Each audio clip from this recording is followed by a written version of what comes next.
I just wanted to come to you to talk to you a little bit about things like tampons and why organic, why not organic, organic pads, 100% cotton, all of that stuff, menstrual cups. What does that all mean? And what's, the healthiest, what's the least messiest, and what is right for you? Well, the one thing that I want to say is I want to dispel some of the myths, because I don't think that we have all the answers just yet about what organic products can do.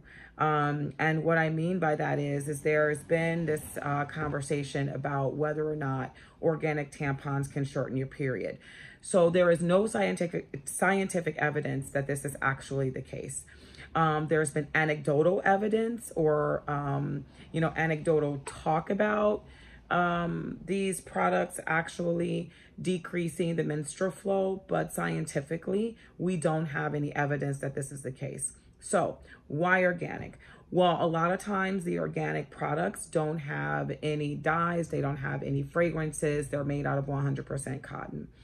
Some of your regular tampons that are not 100% cotton has rayon in them, which is used as something to absorb more menstrual blood.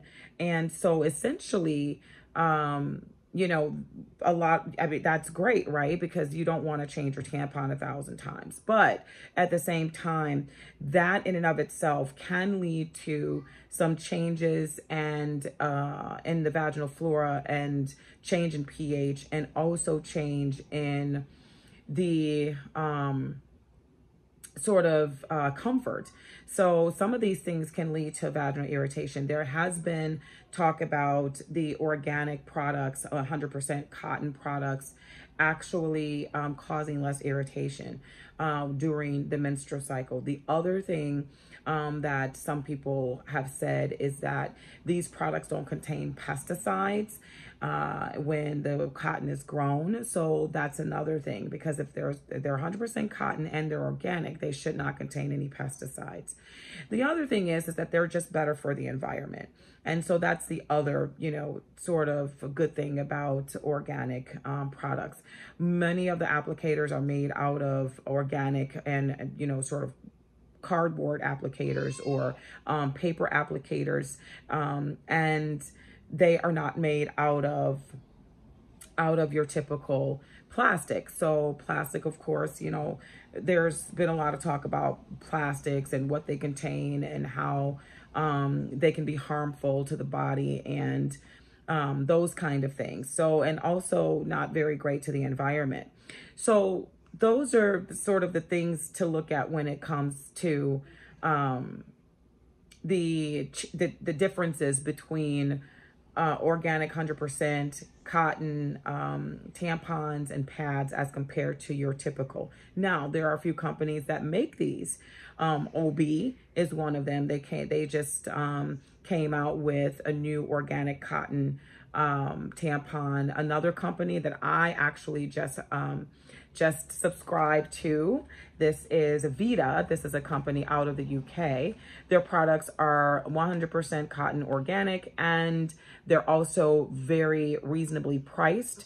And they come in little small containers. Living in New York is kind of a big deal to not have these really big bulky containers, because we don't have a whole lot of storage here most of the time. So having something small and petite like this is really good. So that's another company. And then there's multiple. Now, what you're going to find at your local drugstore, that's going to be, sketchy. I think Always now makes completely organic cotton pads. I didn't see any tampons when I just went to my Walgreens and, Rite Aid. The other thing is you also, have the ability to go online and get a lot of these products too. So that's an option for you as well. Now, the menstrual cup and discs. So some women prefer these because they don't like anything like cotton or anything in the vagina. They just don't like that. They'd much rather have something that is rubber and it doesn't, sort of change the vaginal floor in the way that some of these other products can. Some women, interestingly enough, collect their menstrual blood for certain reasons. Some of that is religious, some of it is not. But menstrual cups, though, if you're not looking to do something that is a bit messy, probably not something that you want to do, because the one thing that does happen when you put these cups and caps in there is it creates a suction sometimes, and it's hard to break that suction to get these things out. So then when you do break that suction, it can lead to the cup sort of overflowing and not coming out the way that you wanted it to. So then you have stuff all over the place. I did have a patient actually to come into the office and have a disc that was inside and she couldn't get it out. And I must say, it wasn't easy for me to get it out initially either. And that's because of that suction that's kind of created with the disc within the vaginal cavity. So it really just comes down to, you know, what floats your boat. If you are a person that has a bit more irritation after using tampons or pads, and these are the regular ones, you may want to go to that 100% cotton organic type of picture. But if you are familiar with the product's done you well, my suggestion to everyone is that if you have something, you like it, you stick with it. Try not to do a lot of changing of products, because a lot of times changing products, just like changing washing detergents, can sometimes lead to irritation. So just try to find what you like, what you love, and then stick with it. If you find that what you do have is causing problems, then it's time to change to something different. So I hope that this was helpful. Of course, you ladies can always send me questions, and we'll try to answer them as we go along. All of this really comes down to what fits our fancy and what's really healthy for us.